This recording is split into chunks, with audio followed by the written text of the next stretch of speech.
One of the things I always tell my students is you should label your quilt. It is a question of do as your teacher says, not as she does, however.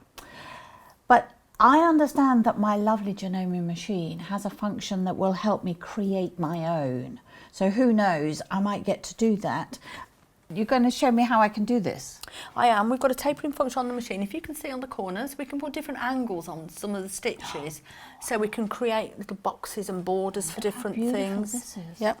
It's a little sample here of some of the stitches, and we'll have a look at them in more detail. And we can see how all the ends are tapered on there. Very straightforward to do. So we need to go into the little icon on the top here, which is the tapering. Select that.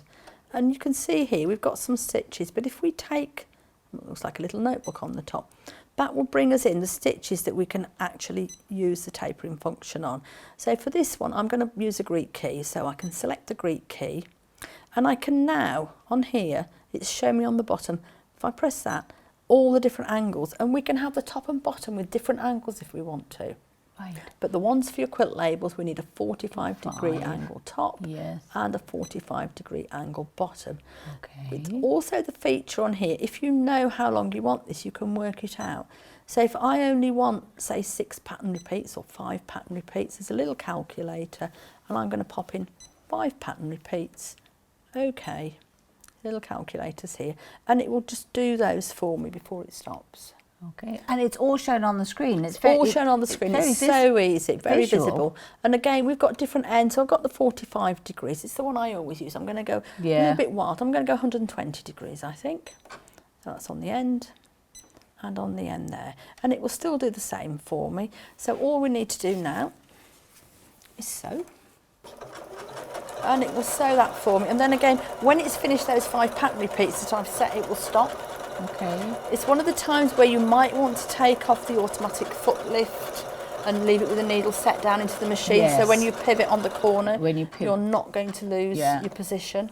Yes, I can see that would be useful. So again, it's one of the things it's worth having a little bit of an experiment with. So we can see that one. We've done the 120 degrees. It's not made a massive effect on that particular pattern. So I'm going to go in and try a different one. So I'm going to try this one, which I absolutely love. We'll try this one. Exactly the same. I've left the settings exactly the same. Okay. Don't need to go back in and change them if I don't want to. So again, this one.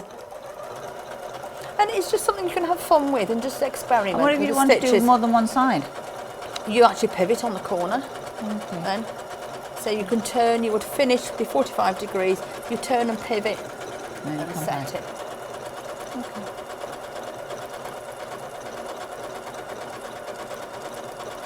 This isn't quite long enough for me to go and make a cup of coffee in, is it? No, well, not unless you want a very large label, then you could always do that.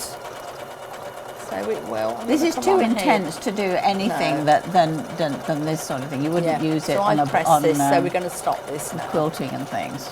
No. There's different applications that you can use it for. It can be decorative. You know, you could do it with 1 or 2 pattern repeats and a taper in between and keep doing it repeatedly. There are lots of different ways that you can do it, but you can see on here where I've got the end caught under here when I started. I'm very naughty and didn't trim it off. But you can see how you can get the different effects. My goodness, and again, once again, I'll pop that out of the way, with the variegated threads, they're just fabulous for any work like this. They just really lift everything to a new dimension. Yes, absolutely. Well, you never know. You might make some labels. Yeah, my little grandson Ollie might get a quilt with a label on it.